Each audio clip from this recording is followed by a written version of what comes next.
A gente vai tratar desse tema homossexualismo e homofobia. Coloca o próximo slide aí.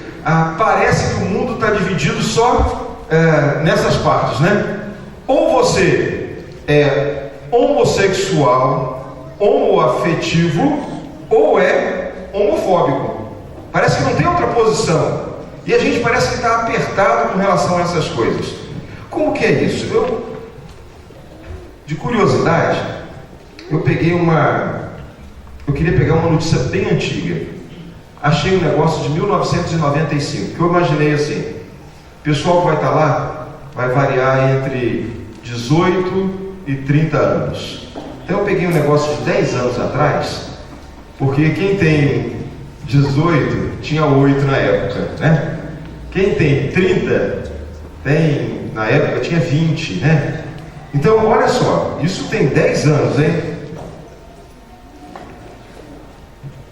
Recentemente, em 1994, a Organização Mundial de Saúde reconheceu a compulsão sexual como uma doença que causa dependência. Nos Estados Unidos, estima-se que 15 milhões de pessoas sejam compulsivos sexuais, abrangendo tanto hétero como homossexual. Um levantamento feito em julho de 95, na programação de 5 emissoras de TV brasileiras, durante uma semana, mostrou a veiculação de 95 cenas de nudez, 82 expressões chulas, 90 diálogos maliciosos e 74 atos sexuais.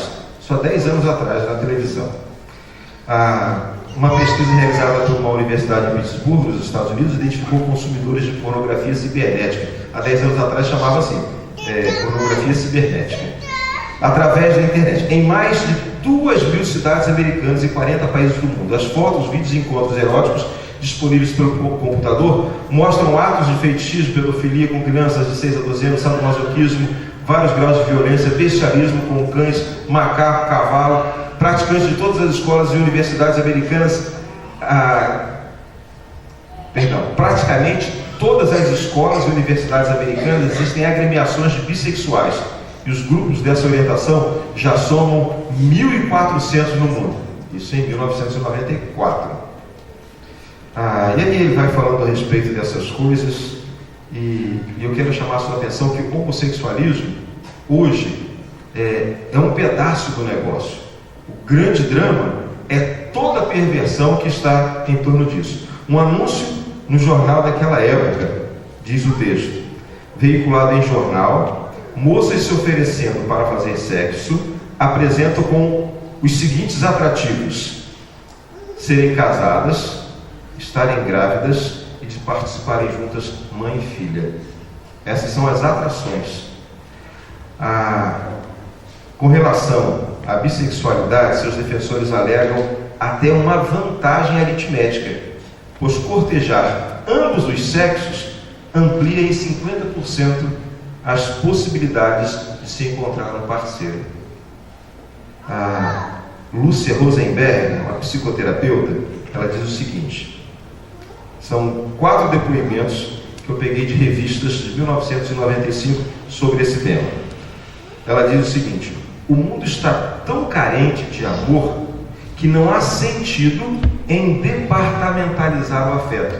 Está querendo dizer o seguinte: porque existe uma carência tão grande de amor, então o melhor é que todo mundo ame todo mundo. É o que ela está dizendo. Camille Paglia é uma escritora, ela diz o seguinte na revista Isto É. Ela prevê que para o próximo milênio, esse comportamento será entendido como norma universal. Otávio Frias, ele era diretor nos anos 90 da Folha de São Paulo. Ele diz: não será surpresa se dentro de 2 ou 3 décadas uma grande parte das pessoas, talvez a maioria, for constituída de bissexual. E por último, uma cantora, Laura Finocchiaro, não conheço. Nos anos 90, todas as verdades estão transbordando. Não há mais como esconder nada. Ou seja, está tudo aparecendo, que é homossexual está aparecendo, está tudo transbordando. É o que ela quer dizer. Aí peguei a mesma que o Carlão citou, sobre perversões que são entendidas como doença, naquela ocasião, E eu peguei umas aqui que eu não conhecia. Eu achei que eu entendia de sexo, não entendo nada. Olha só, vê se você... Porque algumas você conhece, né? Pedofilia, que é crime, sadomasoquismo, você conhece, fetichismo. Agora, essa daqui eu não conhecia. Froteurismo. Quem conhece? Fique à vontade para levantar a mão. Froteurismo. Essa eu não conhecia, ó. Vem do francês frotter, que significa esfregar. Sabe aquele povo que fica no ônibus se esfregando na outra pessoa? Esse é um froteurista. Exibicionismo, voyeurismo. Esse aqui eu também não conhecia. Hipoxifilia. Hipoxifilia. Esse é o nome. Alguém aqui? Sabe o que é isso? Significa literalmente atração. É até engraçado, gente.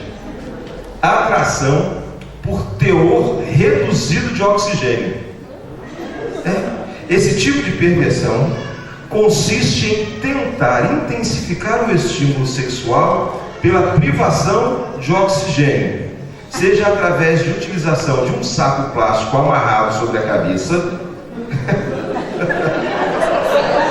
Não pode ser sério. Gente, eu tirei isso de um lugar sério, né? Amarrado sobre a cabeça ou de alguma técnica de estrangulamento. Me perdoe.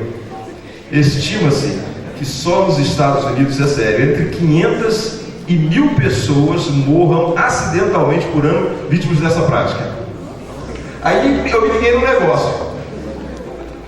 Às vezes aparece gente morta num motel, aí diz assim, foi assassinado. Mataram, o homem matou a mulher, estrangulou ela. Aí ele já vai pensar, então parece que foi um estrangulamento consentido, né? Quando ele olhou, eu falei, exagerei, morreu.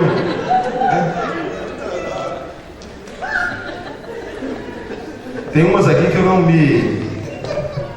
eu não vou falar mais. Eu vou explicar por quê. Porque eu estou no púlpito de frente para a Bíblia, eu não tenho nem coragem de falar. Depois você procura isso.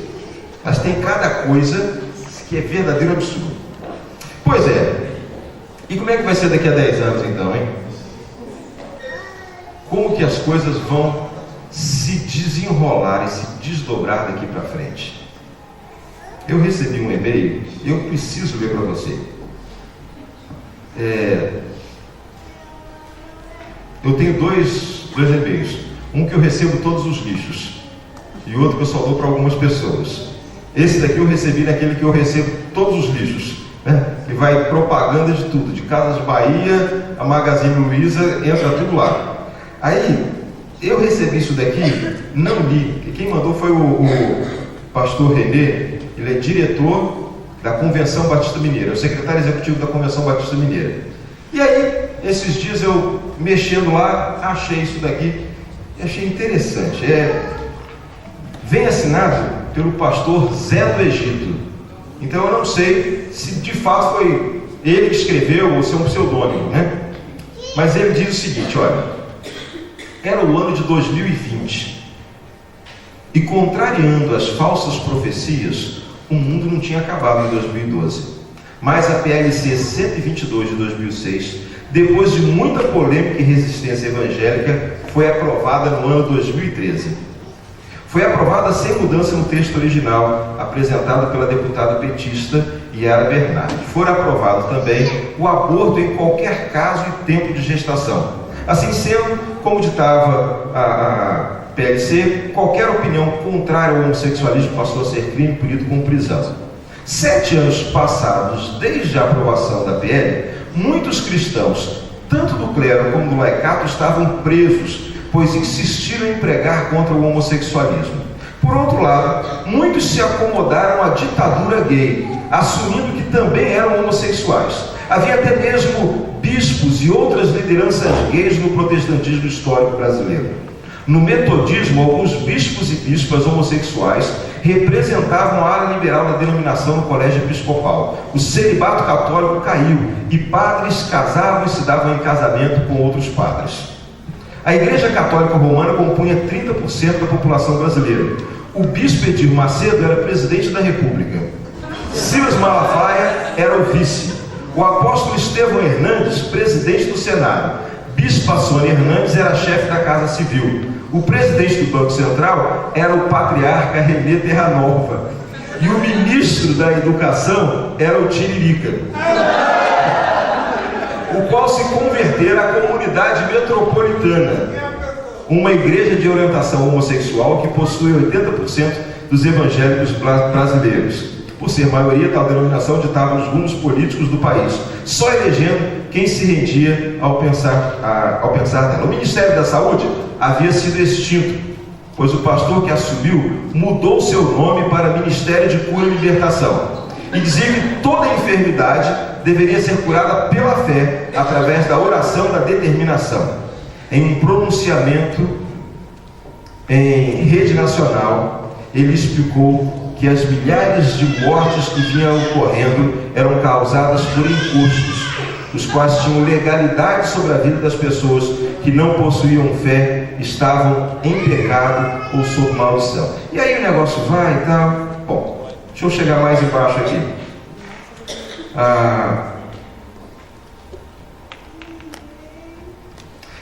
Aí tem uma parada gay. Quer dizer, deixa eu chegar aqui porque é grande aqui, eu vou encurtar isso daqui. Em suas imprecações, quem era hétero clamava contra o Estado do Rio de Janeiro, pois o classificava como Sodoma e Gomorra moderna. Tal clamor contra o regime teocentista homocentrado subiu até o Senhor dos Exércitos. Aqui eu quero destacar. Diante dele, contrariando o que diz as Escrituras, Jesus se encarnou e novamente desceu na forma adulta. Escolheu vir na forma adulta, pois temia vir como fez da primeira vez e ser abortado. Desceu à terra bem numa tarde, quando a 23ª parada do Orgulho GLTB acontecia na praia de Copacabana.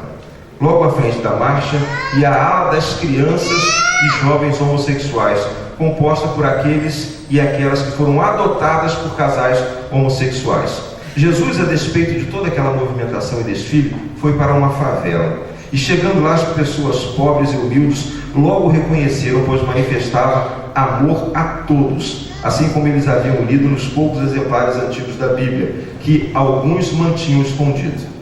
Igual alguns daqui que mantêm escondido a Bíblia. O Estado havia mandado confiscar as antigas traduções e imprimir novas versões, as quais reinterpretavam determinados textos que condenavam certas práticas que incomodavam a comunidade gay e os políticos evangélicos que detinham poder. No lugar da antiga expressão ordem e progresso, eles colocaram: não toqueis em meus ungidos. Bom, tendo dormido num barraco, pela manhã Jesus se dirigiu a um viaduto e todo o povo vinha ter com ele e, assentando-se, os ensinava. Alguns católicos e evangélicos radicais trouxeram um homossexual apanhado em ato de sodomia e, pondo no meio, disseram-lhe: mestre, esta bicha foi apanhada no próprio ato de abominação.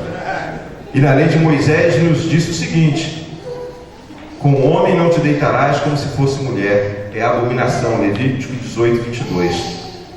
Quando também um homem se deitar com outro homem, como com mulher, ambos fizeram abominação, certamente morrerão, o seu sangue será sobre ele. Levíticos 20, 13. Tu, Jesus, pois o que dizes? Assim eles diziam, tentando encontrar apoio para a ideia que tinham sobre ser a prática homoafetiva mais pecado do que a mentira, o engano, a fofoca, a gula, a hipocrisia, a intolerância, o preconceito, o racismo, e poderem assim, a si mesmos se justificar. Mas Jesus, inclinando-se, escrevia com o dedo na areia, e como insistissem, perguntando-lhe, endireitou-se e disse-lhes: aquele que de entre vós está sem pecado, seja o primeiro que lhe tire a vida. E tornando a inclinar-se, escrevia na terra.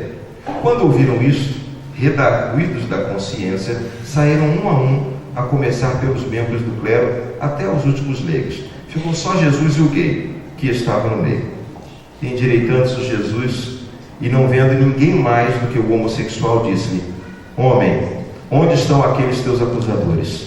Ninguém te condenou? E ele disse: ninguém, Senhor. E Jesus lhes disse: nem eu te condeno, vai-te e não peques mais. Porém, um grupo GLTB deixou a passeata e foram até o viaduto. Ao tomar conhecimento do ocorrido, entraram com um processo contra Jesus. Então, vindo as autoridades, condenaram Jesus a 5 anos de cadeia por crime de homofobia. Usaram contra ele sua própria palavra quando disse: não peques mais. O homossexual, que por Jesus havia sido salvo da morte, tentava falar, argumentando que Jesus lhes fizera bem e que agora ele era uma nova criatura, restaurado em sua sexualidade original e queria seguir com Cristo. Mas os adeptos do homossexualismo falavam mais alto, gritando e zombando dele, diziam que ele estava fora de si. Tentavam convencê-lo de que havia sido vítima de uma lavagem cerebral. De todas as formas, com veemência, tentavam persuadi-lo de que estava enganado e que não há possibilidade de mudança para o homossexual, que o indivíduo nasce gay e uma vez gay será gay para todo sempre. Que o negócio melhor era se aceitar, arrumando um parceiro e vivendo a prática do homossexualismo. Essa história é muito interessante. Pois, se alguém quiser, eu posso mandar isso para o seu e-mail para você ter. Isso é muito interessante, porque coloca a coisa da seguinte forma: de um lado, os extremados que querem matar os homossexuais; do outro lado, os extremados que querem obrigar e fazer descer na nossa goela que ser homossexual é normal. E a gente, então, precisa ter um posicionamento bíblico entre os dois extremos. É isso que a gente precisa buscar agora. Põe o próximo aí, põe esse, depois põe o outro, já põe lá de onde vem o homossexualismo. E eu quero aprender isso com você. De onde que vem o homossexualismo? Talvez você já tenha se feito essa pergunta. Afinal de contas, uma pessoa, ela é homossexual por quê? As experiências que eu tenho com aconselhamento, normalmente as pessoas dizem assim: eu não sou feliz desse jeito, eu não suporto ser assim. É algo que ninguém escolhe. Por que as pessoas têm essa fraqueza? É isso que a gente precisa estudar com seriedade na Bíblia. Romanos 1, abra sua Bíblia em Romanos 1. Romanos 1. De onde vem o homossexualismo? Deixa eu te falar uma coisa primeiro. Não vou te falar primeiro, vou te falar mais embaixo. Romanos 1, olha o que diz.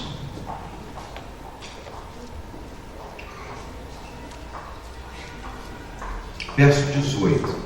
Portanto, agora é a palavra de Deus. Portanto, a ira de Deus é revelada dos céus contra toda a impiedade e injustiça dos homens, que suprimem a verdade pela injustiça, pois o que de Deus se pode conhecer é manifesto entre eles, porque Deus lhe manifestou. Pois desde a criação do mundo, os atributos invisíveis de Deus, seu eterno poder e sua natureza divina, têm sido vistos claramente, sendo compreendidos por meio das coisas criadas, de forma que tais homens são indesculpáveis, porque tendo conhecido Deus, não o glorificaram como Deus, nem lhe renderam graças, mas os seus pensamentos tornaram-se fúteis e o coração insensato deles obscureceu-se. Dizendo-se sábios, tornaram-se loucos e trocaram a glória de Deus imortal por imagens feitas segundo a semelhança dos homens mortais, bem como de pássaros, quadrúpedes e répteis. Por isso Deus os entregou à impureza sexual, segundo os desejos pecaminosos do seu coração, para a degradação dos seus corpos entre si. O que a Bíblia está ensinando é que o homossexualismo tem a sua origem na idolatria. O homem deixou de amar Deus e passou a amar a criação de Deus. E quando amou a criação, resolveu fazer imagem da criação. Então fez imagem do homem, fez imagem da mulher, fez imagem do animal e começou a adorar o animal e dizer: o animal é o meu Deus. E Deus falou então: eu vou entregar vocês a essas paixões.